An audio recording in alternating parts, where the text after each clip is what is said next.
Bismillahirrahmanirrahim. Assalamualaikum warahmatullahi wabarakatuh. Perkenalkan, nama saya Fitriani dari Fakultas Ilmu Komputer, Prodi Teknik Informatika. Di sini saya akan menjelaskan tentang share coding untuk peramalan penjualan sepatu menggunakan double moving effect. Dalam pembuatan aplikasi ini, kita harus membuat yang namanya database terlebih dahulu. Sebelum kita membuat database, kita harus menghidupkan aplikasi yang bernama Exam.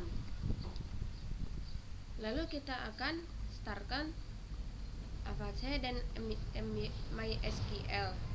Ini sudah saya startkan. Lalu saya akan menstartkannya. Setelah kita menstartkannya, sekarang kita masuk ke Google Chrome untuk memanggil database-nya. Saya akan mengklik phpMyAdmin.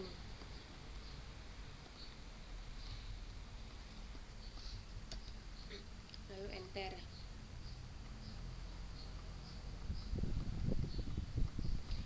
Nah, sekarang kita sudah masuk ke phpMyAdmin.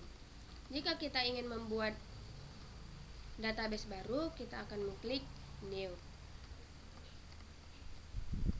Karena saya tidak ingin membuat database baru, saya tidak akan mengklik new. Di sini sudah ada database yang sudah saya buat, yaitu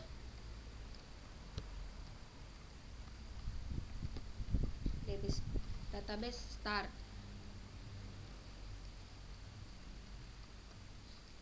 Di sini sudah ada tabel yang sudah saya buat tentang database, yaitu data, hasil, merek, penjualan, perkiraan produk, tabel user. Di sini ada 7 tabel. Jika kita ingin membuatnya, kita bisa menambahkan create tabel. Setelah kita sudah membuat database tadi, kita masuk ke pengkodingan.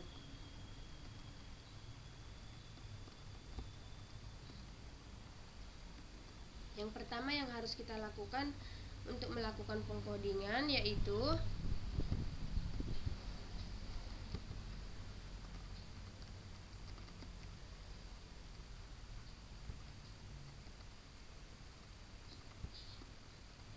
indeks PHP. Di sini sudah ada indeks PHP. Sekarang kita edit.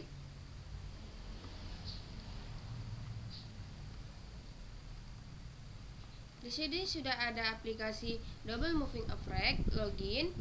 Di sini sudah ada aplikasi prediksi penjualan, metode double moving effect. Di sini ada sign in to start atau username, password.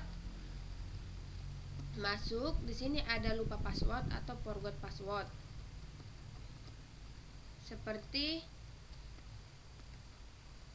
ini. Seperti yang sudah ada di aplikasi ini. Di sini sudah ada username, password, masuk, dan lupa password. Nah, sekarang kita akan masuk ke admin dan memasukkan password yang kita punya.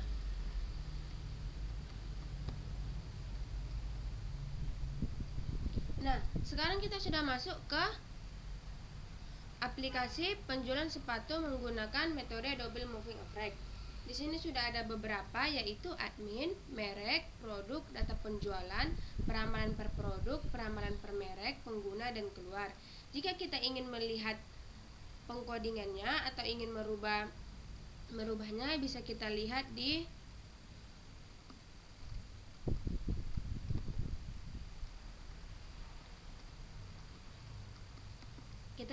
di sini. Di sini sudah ada merek produk, yaitu kita mau buka merek.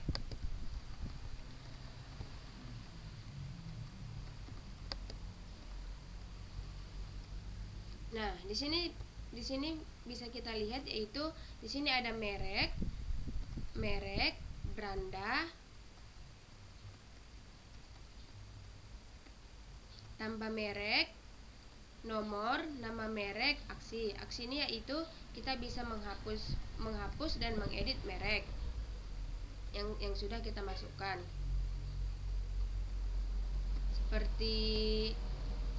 hasilnya seperti ini. Nah, di sini sudah ada merek, tambah merek, nomor, nama merek. Di sini sudah ada beberapa merek yang saya masukkan. Merek sepatu, Reebok, Converse, Adidas, Ardiles, apa, Nike, dan lain sebagainya. Di sini sudah ada aksi dan hapus. Kita bisa mengedit dan menghapusnya. Nah, sekarang kita masuk ke produk. Jika kita ingin melihat pengkodingan produk ini, kita bisa melihat di produk. Kita akan lihat pengkodingan produk. Di sini sudah ada produk, beranda, produk, tambah produk, nomor produk, ID produk, nama produk, harga, merek, dan aksi. Ini.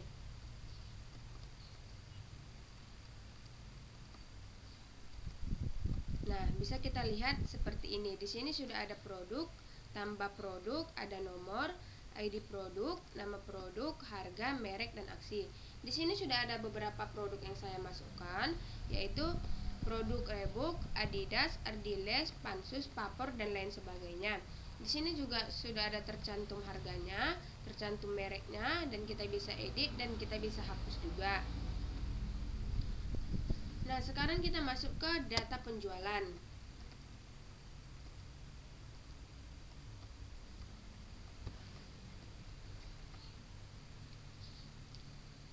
Jika kita ingin melihat hasil pengkodingan data penjualan ini adalah bisa kita lihat di sini saya buat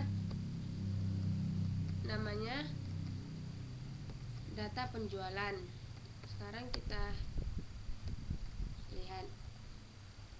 Di sini ada data, beranda, tambah data, nomor, nama produk, bulan, tahun, jumlah, dan aksi. Nah, di sini kita bisa lihat pengkodingannya. Sama seperti ini. Di sini sudah ada data, tambah data, nomor, nama produk, bulan, tahun, jumlah, dan aksi. Di sini sudah ada beberapa yang sudah saya tambahkan, yaitu Ponik, sneaker, papor, dan lain sebagainya. Di sini sudah ada bulan, tahun, jumlah, edit, dan hapus. Kita bisa edit, kita bisa hapus, lalu bisa kita tambahkan juga, menambahkan data produk yang sudah terjual bulan yang sebelumnya. Nah, sekarang kita masuk ke peramalan per produk. Jika kita ingin melihat peramalan per produk ini, kita bisa lihat di pengkodingan. Di sini saya buat namanya double moving effect. Kita edit. Di sini sudah ada tercantum peramalan per produk. Di sini ada beranda, peramalan penjualan per produk. Di sini adalah hasil. Di sini juga ada jumlah data kurang dari N, proses tidak dilanjutkan. Maksudnya ini kita mengambil data bulan yang sebelumnya. Contohnya kita mengambil data bulan yang sebelumnya, yaitu di bulan Januari atau di bulan Februari. Di sini juga ada kembali.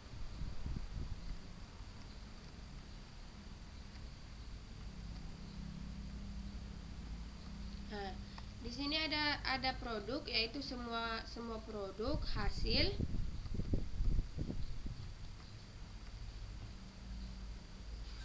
tahun, penjualan. Bisa kita lihat seperti di aplikasi ini. Di sini ada peramalan penjualan per produk. Nah, di sini tadi nilai N. Contohnya kita akan mengambil data 2 bulan sebelumnya. Contohnya data 2 bulan sebelumnya, yaitu di bulan 2. Nilai N ini adalah data bulan sebelumnya. Dan kita akan meramal 3 bulan yang akan datang. Kita akan meramal 3 bulan yang akan datang. Di sini kita disuruh untuk memilih produk yang ingin kita ramal. Contohnya kita akan memilih produk sneaker yang akan kita ramal. Lalu kita proses.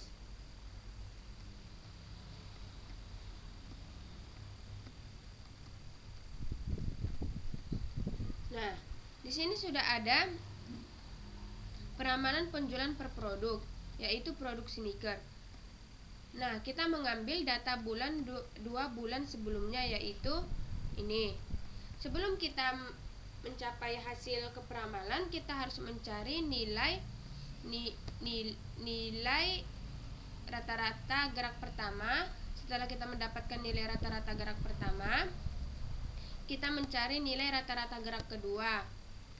Setelah itu kita menentukan nilai konstanta, lalu nilai slope dan nilai peramalan. Setelah kita sudah mendapatkan hasil peramalannya, yaitu inilah hasil peramalan untuk 3 bulan yang akan datang. Di sini sudah ada 107 pasang sepatu, 93 pasang sepatu, 79 pasang sepatu. Dan ini adalah grafik dari data tadi. Ini adalah grafik data aktual, dan ini adalah grafik peramalan yang akan datang. Berarti peramalan yang akan datang yaitu menurun, karena perkiraannya 107 pasang sepatu, lalu 93 pasang sepatu, dan 79 pasang sepatu.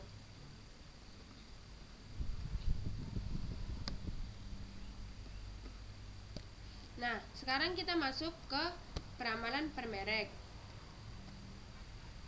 Nah, di peramalan penjualan per merek ini kita bisa melihat codingnya di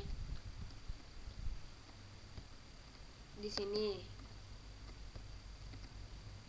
Nah, di sini sudah ada peramalan penjualan per merek, beranda, peramalan penjualan per merek, jumlah dari N, proses tidak diketahui. Di sini sudah ada tahun, bulan. Di sini adalah tabel-tabel tentang, di sini adalah chart data aktual, data perkiraan, yaitu data bulan sebelumnya. Ini adalah proses untuk mencari hasil peramalan. Sini ada nilai N, periode M, pilih merek, lalu proses. Nah, sebagai contohnya bisa kita lihat nilai N ini, yaitu kita mengambil data bulan sebelumnya. Contohnya kita mengambil data bulan 3 sebelumnya. Kita akan meramal 4 bulan yang akan datang. Kita akan meramal periode 4 bulan yang akan datang. Itu 4. Di sini kita akan disuruh memilih merek yang akan kita ramal. Contohnya kita akan memilih merek yang akan kita ramal, yaitu Nike. Lalu kita proses. Nah, ini adalah peramalan penjualan per merek seperti yang kita lihat di pengkodingan tadi. Di sini sudah ada, kita mengambil data bulan sebelumnya, yaitu Januari, Februari, dan Maret. Yang akan kita ramal yaitu April, Mei, Juni, dan Juli. Di sini sudah adalah data bulan sebelumnya. Dan sebelum kita mendapatkan hasil peramalan, kita harus mencari nilai rata-rata gerak pertama, rata-rata gerak kedua, nilai konstanta, slope, dan peramalan. Setelah kita sudah mendapatkan hasil peramalannya seperti ini, nah, ini kita sudah mendapatkan hasil peramalannya. Ini adalah hasil peramalan di tahun 2020 di bulan April, Mei, Juni, dan Juli. Ini adalah hasil peramalannya. 101 pasang sepatu, 130 pasang sepatu, 158 pasang sepatu, 187 pasang sepatu. Ini adalah data aktual dan perkiraannya. Ini adalah data yang kita ambil.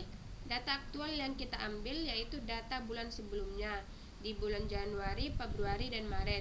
Dan ini adalah data perkiraan yang akan datang. Data peramalan untuk bulan yang akan datang di bulan April. Yang di bulan April 100 pasang sepatu, di bulan Mei 130 pasang sepatu, di bulan Juni 158 pasang sepatu, di bulan Juli 187 pasang sepatu. Berarti peramalannya meningkat. Nah, sekarang kita masuk ke pengguna. Di pengguna ini kita akan melihat pengkodingan pengguna, yaitu bisa kita lihat di user.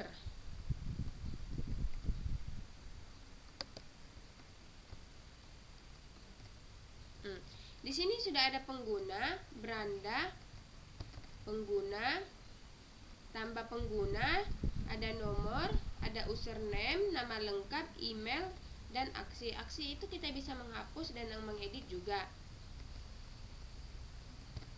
Nah, ini dia. Pengguna, tambah pengguna, nomor, username, nama lengkap, email, dan aksi. Aksi ini ya itu kita bisa edit dan bisa kita hapus juga. Nah, sekarang kita masuk ke sekarang tahap yang terakhir, yaitu keluar. Kita akan keluar dari aplikasi yang kita gunakan tadi. Nah, baiklah, itulah yang bisa saya sampaikan. Jika terdapat kesalahan dan kehilapan, tadi saya mohon maaf. Tadi saya baca dengan salam dan saya akhiri dengan wassalamualaikum warahmatullahi wabarakatuh.